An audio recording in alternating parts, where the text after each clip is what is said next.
जी नमस्कार। स्वागत है आपके अपने YouTube channel SGY science classes में और मैं हूं राममूर्ति।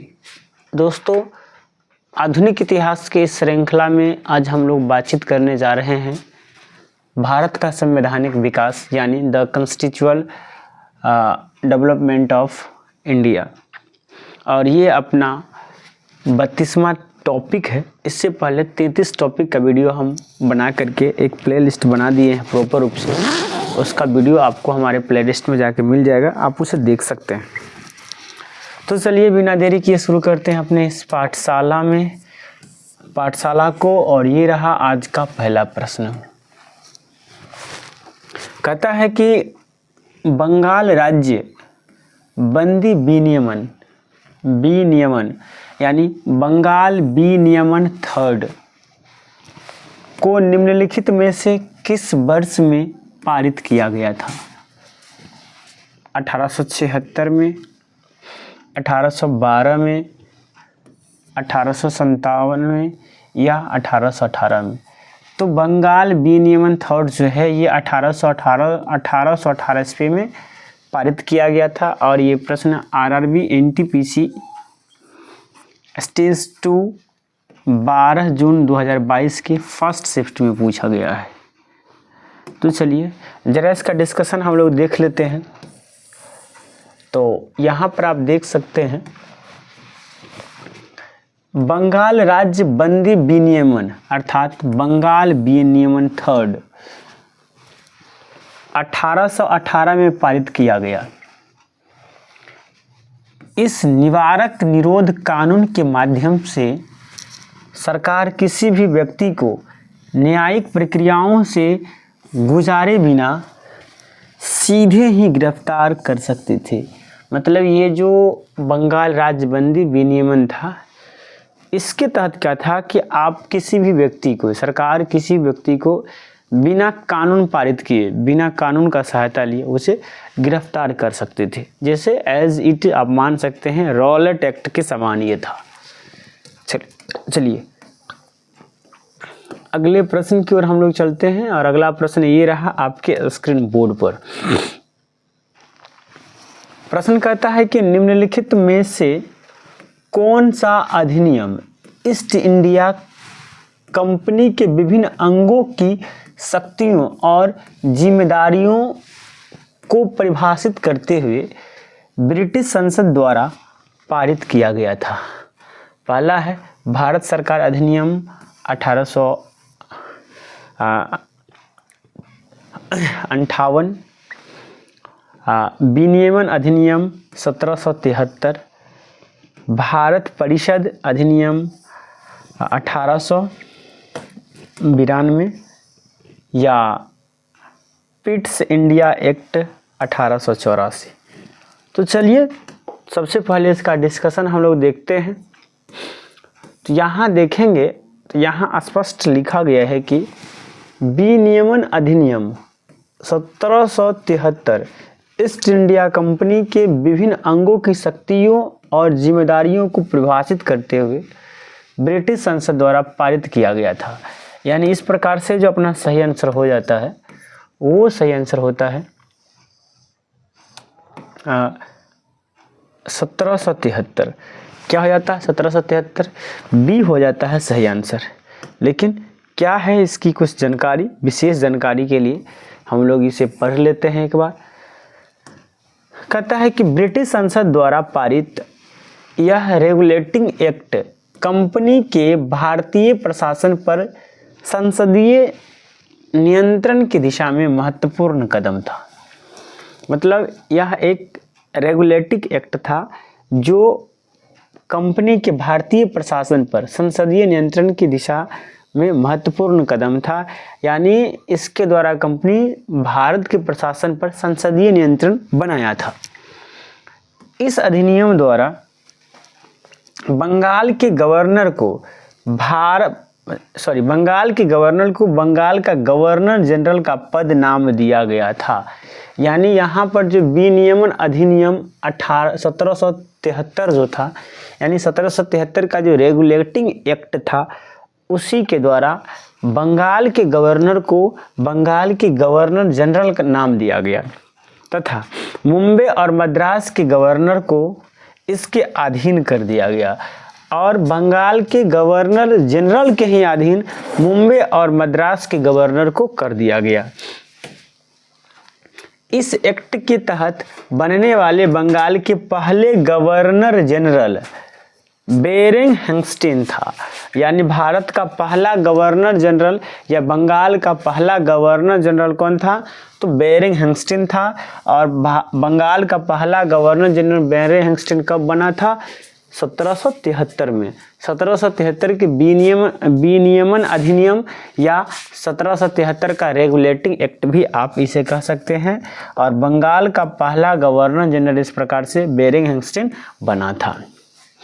तो अब हम लोग अगले प्रश्न की ओर चलते हैं और अगला प्रश्न ये रहा आपके स्क्रीन बोर्ड पर, जो ग्रुप डी में पूछा गया है। कब? 22/9/2022 को थर्ड शिफ्ट में पूछा गया ये प्रश्न है। कहता है कि ईस्ट इंडिया कंपनी की गतिविधियों को विनियमित करने के लिए ब्रिटिश संसद द्वारा रेगुलेटिंग एक्ट कब पारित किया गया था? यानी ईस्ट इंडिया कंपनी के गतिविधियों को विनियमित करने के लिए ब्रिटिश संसद द्वारा रेगुलेटिंग एक्ट कब पारित किया गया? 1773 में। और इसी रेगुलेटिंग एक्ट के तहत बंगाल के गवर्नर को बंगाल के गवर्नर जनरल के पद के रूप में बदला गया और इस प्रकार से बंगाल का पहला गवर्नर जनरल बेरिंग हेंगस्टीन को बनाया गया। और इसके साथ साथ बंगाल में ही मुंबई और मद्रास के गवर्नर को क्या कर दिया गया? मिश्रित यानी मिला दिया गया। यानी अब बंगाल में ही मुंबई का क्षेत्र और मुंबई का क्षेत्र और मद्रास का क्षेत्र पड़ गया। चलिए तो थोड़ा हम लोग डिस्कशन देख लेते हैं। तो यहाँ आप देख सकते हैं स्पष्ट लिखा गया है कि ब्रिटिश संसद द्वारा रेगुलेटिंग एक्ट 1773 ईस्वी में पारित किया गया था। इस एक्ट के द्वारा ईस्ट इंडिया कंपनी के गवर्नर को बंगाल का गवर्नर जनरल बना दिया गया तथा बॉम्बे एवं मद्रास के प्रेसिडेंसियों को बंगाल प्रेसिडेंसी के अधीन कर दिया गया। यानी बम्बई और मद्रास के प्रेसिडेंसी को किसका अधीन कर दिया गया? बंगाल के प्रेसिडेंसी का अधीन कर दिया गया। इस एक्ट के तहत 1774 में, कब? 1774 में बंगाल को एक सुप्रीम कोर्ट की स्थापना की गई और इसी एक्ट के तहत यानी रेगुलेटिंग एक्ट 1773 के तहत ही 1774 में बंगाल में एक सुप्रीम कोर्ट का स्थापना किया गया, जिसका मुख्य न्यायाधीश एलिजा एम्पे थे। यानी बंगाल में कलकत्ता में जो 1774 में जो सुप्रीम कोर्ट बनाया गया उसके प्रथम मुख्य न्यायाधीश कौन थे? एलिजा एल्पे। कौन थी? एलिजा एल्पे। चलिए अगले प्रश्न की ओर चलते हैं और अगला प्रश्न ये रहा आपके स्क्रीन बोर्ड पर। जी प्रश्न को देखिएगा। कहता है कि ईस्ट इंडिया कंपनी अधिनियम 1813 को डैश के रूप में भी जाना जाता है। क्या 1813 के अधिनियम को चार्टर अधिनियम के रूप में जाना जाता है, भारतीय स्वतंत्रता अधिनियम के रूप में जाना जाता है, ब्रिटिश सांसद अधिनियम के रूप में जाना जाता है या भारतीय परिषद अधिनियम के रूप में जाना जाता है? बताइए क्या होगा इसका सही आंसर। तो चलिए पहले हम लोग डिस्कशन कर लेते हैं, देख लेते हैं क्या कहा गया है इसके बारे में, उसके बाद तो हम लोग आंसर तो बता ही देंगे। तो यहाँ स्पष्ट कहा गया है कि ब्रिटिश सरकार ने भारत में ईस्ट इंडिया कंपनी के अधिकार क्षेत्र व कार्य प्रणाली को समय के साथ सीमित करने के लिए 20-20 वर्ष के अंतराल पर 4 चार्टर अधिनियम पारित किए। यानी ब्रिटिश सरकार ब्रिटिश ईस्ट इंडिया कंपनी पर नियंत्रण के लिए अधिकार क्षेत्र को सीमित करने के लिए ब्रिटिश सरकार ने 20-20 वर्ष पर 4 बार चार्टर अधिनियम पारित किए। अब ये चार्टर अधिनियम कब को पारित हुआ ये याद रखने वाली बात है। तो ये अधिनियम क्रमशः 1793 यानी पहला चार्टर अधिनियम कब लागू हुआ था, कब पारित हुआ था? 1893 में, दूसरा 1813 में, तीसरा 1833 में और चौथा 1853 में। चार्टर अधिनियम की बात करें, अगर चार्टर अधिनियम की बात करें तो ये चार्टर अधिनियम 4 बार पारित हुआ। सबसे पहला 1793 में, उसके बाद फिर 20 साल बाद 1813 में, फिर 20 साल बाद 1833 में और फिर 20 साल बाद 1853 में ना। कहता है कि चार्टर अधिनियम 1813 को ही ईस्ट इंडिया कंपनी अधिनियम 1813 के रूप में जाना जाता है। और ये जो 1813 का जो चार्टर अधिनियम है, इसे ईस्ट इंडिया कंपनी, सॉरी सही से लिखिए ना, ये गलत हो गया, ईस्ट इंडिया EIC अधिनियम 1813 के रूप में भी जाना जाता है। इस अधिनियम के तहत ईसाई मिशनरियों को भारत में धर्म प्रचार की अनुमति प्रदान कर दी गई और 1813 के चार्टर अधिनियम के तहत ही जो ईसाई मिशनरी थे उन्हें अब भारत में धर्म के प्रचार की भी अनुमति प्रदान हो गई। व्यापार पर कंपनियों के अधिकार को समाप्त कर ब्रिटिश जनों को व्यापार का अधिकार प्रदान किया गया। और इसके तहत क्या किया गया कि व्यापार पर पहले जो केवल ईस्ट इंडिया कंपनी का अधिकार था उसे समाप्त कर दिया गया। अब ब्रिटिश के जो लोग हैं उनका अधिकार हो गया था व्यापार पर। परंतु चीन के साथ चाय के व्यापार पर कंपनी का एकाधिकार को बनाए रखा गया। और लेकिन चीन के साथ जो ब्रिटिश ईस्ट इंडिया कंपनी का जो अधिकार था उसे बनाए रखा गया तथा इसी चार्टर द्वारा भारतीय शिक्षा पर प्रतिवर्ष 1 लाख रुपए खर्च करने का उपबंध किया गया। और इसी चार्टर अकाउंट में कहा गया कि भारत में शिक्षा पर हर वर्ष 1 लाख रुपया खर्च किया जाएगा। और इस प्रकार से जो अपना सही आंसर आता है यहाँ पर वो सही आंसर हो जाता है चार्टर अधिनियम 1813। चार्टर अधिनियम 1813 को ही ईस्ट इंडिया कंपनी अधिनियम 1813 कहा जाता है। इस बात को याद रखेंगे। ईस्ट इंडिया कंपनी अधिनियम 1813 को ही चार्टर अधिनियम 1813 कहा जाता है। चार्टर अधिनियम कितने बार आया था? 4 बार आया था 20-20 साल के अंतराल पर। सबसे पहले 1793 में आया, दूसरा चार्टर अधिनियम 1813 में आया, फिर तीसरा 1833 में आया और चौथा 20 साल बाद 1853 में आया। सबसे अंतिम बार चार्टर अधिनियम कब आया? 1853 में। और सबसे पहला चार्टर अधिनियम कब आया? 1793 में। चलिए अगले प्रश्न की ओर हम लोग चलते हैं। और अगला प्रश्न ये रहा आपके स्क्रीन बोर्ड पर। प्रश्न को आप देखेंगे, ये प्रश्न रेलवे में पूछा गया है, यहाँ आप देख सकते हैं। कहता है कि जवाहरलाल नेहरू ने निम्नलिखित में से किस अधिनियम को दास्ता का एक नया घोषणा पत्र a new charter of slavery के रूप में वर्गीकृत किया था? क्या वो रॉलेट एक्ट था, भारत सरकार अधिनियम 1919 था, या भारत सरकार अधिनियम 1935 था, या चार्टर अधिनियम 1853 था? यहाँ बात किया गया है a new charter of slavery. चलिए थोड़ा इसके बारे में भी हम लोग जान लेते हैं। और यहाँ आप देख सकते हैं कि भारत सरकार अधिनियम 1935 को पंडित जवाहरलाल नेहरू दास्ता का एक नया घोषणा पत्र यानी a new charter of slavery के रूप में भी वर्गीकृत किया था। इस अधिनियम के तहत केंद्र और राज्यों के बीच शक्तियों का बंटवारा किया गया।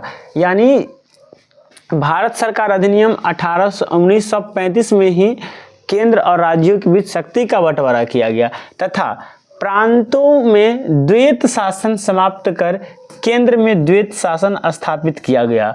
और इसी के तहत प्रांतों का द्वैत शासन को समाप्त किया गया और केंद्र में द्वैत शासन को लागू किया गया। अधिनियम 1858 50-58 अधिनियम 1858 द्वारा स्थापित भारत की सचिव की परिषद को समाप्त कर दिया गया और 1858 के में जो अधिनियम पारित हुआ था उसके तहत भारत की सचिव परिषद के पद को क्या कर दिया गया, समाप्त कर दिया गया। तो इस प्रकार से जो अपना सही आंसर आता है वो है भारत सरकार अधिनियम 1935। भारत सरकार अधिनियम 1935 को ही जवाहरलाल नेहरू ने दास्ता का एक नया घोषणा पत्र के नाम दिए हैं। अब चलिए हम लोग अगले प्रश्न की ओर चलते हैं और अगला प्रश्न ये रहा आपके स्क्रीन बोर्ड पर, इसे पढ़ेंगे फिर इसका जवाब देंगे। प्रश्न कहता है कि निम्नलिखित में से किस अधिनियम के प्रावधान द्वारा ब्रिटेन के भारतीय प्रांतों पर ईस्ट इंडिया कंपनी के शासन को निरस्त कर दिया गया और उन्हें ब्रिटिश क्वीन के नाम से शासित किया जाना तय किया गया। क्या वो ब्रिटिश शासन अधिनियम संशोधन 1919 था या ब्रिटिश शासन अधिनियम 1905 था या भारत सरकार अधिनियम 1890 था या भारत सरकार अधिनियम 1858 था। बताइए क्या होने वाला है इसका सही आंसर। तो आप यहाँ देख सकते हैं इसका विश्लेषण कुछ डिटेल्स में दिया गया है। कहता है कि 1857 के विद्रोह के परिणामों ने ब्रिटिश सांसद को ईस्ट इंडिया कंपनी पर अधिकार करने और भारत के प्रशासन को सीधे नियंत्रित करने के लिए प्रेरित किया। यानी ईस्ट इंडिया कंपनी पर अधिकार करने के लिए भी और भारत पर ब्रिटिश को सीधा शासन करने के लिए भी प्रेरित कौन किया, 1857 का विद्रोह। 1858 के भारत सरकार अधिनियम के माध्यम से ब्रिटिश राज के राज्य सचिव के माध्यम से भारत पर नियंत्रण किया जिसे 15 सदस्यों की एक परिषद द्वारा सहायता प्रदान की गई। इसे भारत परिषद के नाम से भी जाना जाता है। किस नाम से जाना जाता है, भारत परिषद के नाम से जाता है। 1858 में लॉर्ड कैनिंग भारत के गवर्नर जनरल थे। जब आपको पता होगा कि 1857 के क्रांति के समय भारत का गवर्नर जनरल कौन था, लॉर्ड कैनिंग। भारत के गवर्नर जनरल के पद के नाम बदलकर वायसराय कर दिया गया और उसके बाद क्या हुआ, 1858 में भारत के जो गवर्नर जनरल थे, आपको पता होगा सबसे पहले गवर्नर जनरल की नियुक्ति, सबसे पहला जो गवर्नर जनरल है वो बेरिंगस्टन थे और अंतिम गवर्नर जनरल की बात करें तो लॉर्ड कैनिंग थे। इस प्रकार भारत का पहला वायसराय लॉर्ड कैनिंग था। अब देखिए भारत का अंतिम जो गवर्नर जनरल है, अब गवर्नर जनरल का पोस्ट को हटा करके गवर्नर जनरल का नाम वायसराय रख दिया गया। इस प्रकार से भारत का जो पहला वायसराय बना वो लॉर्ड कैनिंग था। वह भारत का अंतिम गवर्नर जनरल भी था, याद रखेंगे इस बात को। चलिए, तो इस प्रकार से जो अपना सही आंसर हो जाता है वो सही आंसर आता है भारत सरकार अधिनियम 1858, यानी डी इसका सही आंसर आ जाता है। अब हम लोग अगले प्रश्न की ओर चलते हैं और ये रहा अगला प्रश्न। आप बताएंगे क्या होने वाला है इसका सही आंसर। प्रश्न कहता है कि कलकत्ता में एक शाही चार्टर द्वारा नगर निगम की स्थापना किस वर्ष की गई थी। नगर निगम की स्थापना किस वर्ष की गई थी, ये प्रश्न ग्रुप डी में पूछा गया है। और चलिए इसका डिस्कशन आप देख सकते हैं कि 1776 ईस्वी में शाही चार्टर यानी फरमान के द्वारा कोलकाता नगर निगम की स्थापना की गई, जिसमें एक मेयर और 9 एल्डरमैन शामिल थे। यानी कलकत्ता में नगर निगम का स्थापना कब किया गया, 1776 में। और इस नगर निगम में एक मेयर थे और 9 एल्डरमैन थे। कहता है कि इसी वर्ष बॉम्बे नगर निगम की स्थापना भी हुई थी और 1726 में ही बॉम्बे नगर निगम की स्थापना हुई और भारत में पहला नगर निगम 1688 में मद्रास में स्थापित हुई थी। और भारत का पहला नगर निगम कब बना था, 1688 में, और वो कहाँ बना था, मद्रास में। तो इस प्रकार से जो अपना सही आंसर हो जाता है कि कोलकाता में राजशाही चार्टर द्वारा नगर निगम की स्थापना किस वर्ष हुई थी? तो वो हो जाता है 1726। अगले प्रश्न की ओर हम लोग चलते हैं और अगला प्रश्न ये रहा, आपके स्क्रीन बोर्ड पर पढ़ेंगे और आप जवाब देंगे। कहता है कि भारत सरकार अधिनियम 1919 जिसमें कई सुधार शामिल थे, निम्नलिखित में से किस रिपोर्ट या सुधार के आधार पर पारित हुआ था? क्या वो मार्ले चेम्सफोर्ड सुधार था, क्या वो मार्लो मिंटो सुधार था, या चुनावी सुधार था, या मॉन्टेग्यू चेम्सफोर्ड सुधार था? तो सबसे पहले इसका हम लोग डिस्कशन देखेंगे और यहाँ आप देख सकते हैं कि कुछ लिखा गया है। यहाँ पर कहता है कि भारत सरकार अधिनियम 1919 को मॉन्टेग्यू चेम्सफोर्ड सुधार भी कहा जाता है। यानी इस प्रकार से जो अपना सही आंसर जो हो जाता है वो हो जाता है डी। यानी भारत सरकार अधिनियम को क्या कहा जाता है? मॉन्टेग्यू चेम्सफोर्ड सुधार कहा जाता है, यानी डी अपना सही आंसर है। अब जरा जानकारी के लिए आगे भी हम लोग पढ़ते हैं। तो यहाँ कहा जाता है क्योंकि इस अधिनियम के पारित होने के समय मॉन्टेग्यू भारत का सचिव तथा चेम्सफोर्ड वायसराय थे। जिस समय में भारत सरकार अधिनियम 1919 आया उस समय सचिव कौन था? मॉन्टेग्यू, और वायसराय कौन था? चेम्सफोर्ड था। इस अधिनियम के अनुसार प्रांतीय सरकार के लिए गवर्नर प्रांत का कार्यकारी प्रमुख होगा, जबकि केंद्र सरकार के लिए मुख्य कार्यपालिका अधिकारी गवर्नर जनरल होगा। यानी केंद्र सरकार के जो मुख्य कार्यपालिका अधिकारी होगा वो कौन होगा? Governor general. लेकिन अगर प्रांत के कार्यकारी की बात करें तो प्रांत का जो कार्यकारी है वो कौन होगा? सचिव होगा।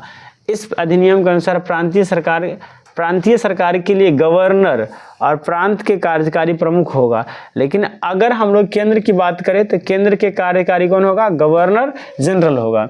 अर्थात केंद्र में कार्यकारी परिषद के सदस्यों का गवर्नर जनरल के निर्णयों पर कोई नियंत्रण नहीं होगा और केंद्रीय व्यवस्थापिका में 2 सदन कर दिए गए। उच्च सदन में काउंसिल ऑफ स्टेट और निम्न सदन को लेजिस्लेटिव असेंबली कहा गया। क्या कहा गया? लेजिस्लेटिव असेंबली कहा गया। यानी यहाँ पर से जो अपना सही आंसर है वो डी हो जाता है। अब हम लोग अगले प्रश्न की ओर चलते हैं और अगला प्रश्न ये रहा आपके स्क्रीन बोर्ड पर। प्रश्न कहता है कि निम्नलिखित में से किस अधिनियम ने ब्रिटिश ईस्ट इंडिया कंपनी को किसी निर्दिष्ट अवधि के बिना ताज यानी क्राउन के लिए ट्रस्ट में भारतीय क्षेत्रों और स्वराज्य बनाए रखने का अधिकार दिया? क्या वो भारत परिषद अधिनियम 1909 था, क्या वो चार्टर अधिनियम 1853 था, या भारत सरकार अधिनियम 1935 था, या रेगुलेटिंग एक्ट यानी रेगुलेटिंग अधिनियम 1773 था? तो ज़रा हम लोग इसका डिस्कशन देख लेते हैं और यहाँ आप देख सकते हैं कि चार्टर अधिनियम 1853 ने ब्रिटिश ईस्ट इंडिया कंपनी को निर्दिष्ट अवधि के बिना ताज अर्थात क्राउन के लिए ट्रस्ट में भारतीय क्षेत्रों और राजस्व को बनाए रखने का अधिकार दिया। यानी इसका जो सही आंसर होने वाला है वो सही आंसर हो जाएगा बी, यानी चार्टर अधिनियम 1853। अब हम लोग अगले प्रश्न की ओर चलते हैं और अगला प्रश्न ये रहा आपके स्क्रीन बोर्ड पर। प्रश्न कहता है वायसराय की कार्यकारी परिषद में शामिल होने वाले प्रथम भारतीय कौन थे? क्या वो भूपेंद्र नाथ मिश्र थे, सत्येंद्र प्रसन्ना सिन्हा थे, या सतीश रंजन दास थे, या तेज बहादुर सप्रू थे? बताइए वायसराय के कार्यकारी परिषद में शामिल होने वाले व्यक्ति कौन थे? तो चलिए इसका डिस्कशन हम जरा देख लेते हैं। तो यहाँ आप देख सकते हैं कि सत्येंद्र प्रसन्ना सिन्हा वायसराय के कार्यकारिणी परिषद में नियुक्ति होने वाले प्रथम भारतीय अर्थात विधि सदस्य थे। भारतीय परिषद अधिनियम 1909 ने गवर्नर जनरल को एक भारतीय सदस्य को कार्यकारी परिषद में नामित करने की अनुमति दी, जिससे पहले भारतीय सदस्य राजेंद्र प्रसन्ना सिन्हा को चुना गया। यानी वायसराय कार्यपालिका की परिषद में नियुक्ति होने वाले भारत के पहले व्यक्ति सत्येंद्र प्रसन्ना सिन्हा थे। यानी इस प्रकार से जो अपना सही आंसर हो जाता है वो बी हो जाता है, सत्येंद्र प्रसाद सिन्हा। अब हम लोग अगले प्रश्न की ओर चलते हैं और अगला प्रश्न ये रहा आपके स्क्रीन बोर्ड पर। प्रश्न कहता है कि ब्रिटिश सरकार ने मुसलमानों के लिए पृथक निर्वाचक मंडल की स्वीकृति किस वर्ष में प्रदान की थी? क्या वो 1919 था, 1935 था, 1892 था या 1909 था? यह प्रश्न आरआरबी एनटीपीसी में पूछा गया है और यहाँ जब आप पढ़ेंगे तो इसका आंसर आपको मिल जाएगा कि ब्रिटिश सरकार ने मुसलमानों के लिए पृथक निर्वाचन मंडल की स्वीकृति 1909 में प्रदान की थी। उल्लेखनीय है कि वर्ष 1909 के संदर्भ में गांधी जी ने कहा कि मार्लो मिंटो सुधार ने हमारा संपूर्ण नाश कर दिया है। 1909 में गांधी जी ही कहे थे, क्या कहे थे कि मार्लो मिंटो सुधार हमारा संपूर्ण नाश कर दिया है। यानी इस प्रकार से जो अपना सही आंसर होने वाला है वो हो जाएगा 1909। क्या हो जाएगा? 1909। चलिए अगले प्रश्न की ओर हम लोग चलते हैं और अगला प्रश्न ये रहा आपके स्क्रीन बोर्ड पर। कहता है कि 1909 में भारत सरकार के गठन के संबंध में ब्रिटिश सरकार ने इनमें से कौन सा प्रस्ताव दिया था? तो वो प्रस्ताव था मार्लो मिंटो सुधार, और इसीलिए गांधी जी ने कहे थे कि मार्लो मिंटो सुधार ही भारत को संपूर्ण नाश कर दिया है। यानी सी अपना सही आंसर हो जाता है। यहाँ आप देख सकते हैं, यहाँ कहता है कि 1909 में भारत परिषद अधिनियम, जिसे मार्लो मिंटो सुधार भी कहा जाता है, लाया गया। इस अधिनियम द्वारा चुनावी प्रणाली के सिद्धांत को पहली बार मान्यता मिली। गवर्नर जनरल के कार्यकारी परिषद में पहली बार भारतीयों को प्रतिनिधित्व मिला तथा केंद्रीय व विधान परिषद के सदस्यों की सीमित अधिकार भी प्रदान किया गया। यानी ये जो मार्लो मिंटो सुधार हुआ था 1909 में, उसी के तहत पहली बार जो है वो भारतीयों को प्रतिनिधित्व मिला था। किसमें? कार्यकारिणी परिषद में। किसमें? गवर्नर जनरल की कार्यकारिणी परिषद में। और आपको पता होगा सत्येंद्र प्रसन्ना जो थे वो क्या बने थे? इसके पहला सदस्य बने थे। अब हम लोग अगले प्रश्न की ओर चलते हैं और अगला प्रश्न ये रहा आपके स्क्रीन बोर्ड पर। प्रश्न कहता है हिंदुओं और मुसलमानों के बीच की खाई को और बढ़ाने हेतु मतदाताओं को विभाजित करने के लिए निम्नलिखित में से कौन सा विधेयक पेश किया गया था? क्या वो द्वैध शासन था, मार्लो मिंटो सुधार था, इल्बर्ट बिल था या रॉलेट एक्ट था? तो जरा हम लोग इसके डिस्कशन को देख लेते हैं। तो यहाँ पर आप देख सकते हैं कि हिंदू और मुस्लिम मतदाताओं को विभाजित करने या पृथक निर्वाचन के लिए मार्लो मिंटो विधेयक 1909 में पारित किया गया था। यानी हिंदू और मुस्लिम के निर्वाचन क्षेत्र को बांटने के लिए, हिंदू और मुस्लिम में क्या खाई को बढ़ाने के लिए कौन सा विधेयक आया था? मार्लो मिंटो विधेयक या मार्लो मिंटो सुधार आया था। अब जरा इसको डिटेल में हम लोग पढ़ देते हैं। तो यहाँ आप देखेंगे कि जिसे भारत परिषद अधिनियम 1909 भी कहा जाता है, मार्लो मिंटो सुधार का मूल उद्देश्य भारत में हिंदुओं और मुस्लिमों के बीच फूट डालना था। याद रखेंगे, मार्लो मिंटो सुधार जो कब आया था? 1909 में आया था। इसका मुख्य उद्देश्य ही था हिंदुओं और मुस्लिमों के बीच में फूट डालना। अगले प्रश्न की ओर हम लोग चलते हैं और अगला प्रश्न ये रहा आपके स्क्रीन बोर्ड पर। कहता है कि भारत सरकार अधिनियम 1935 किस पर आधारित थी?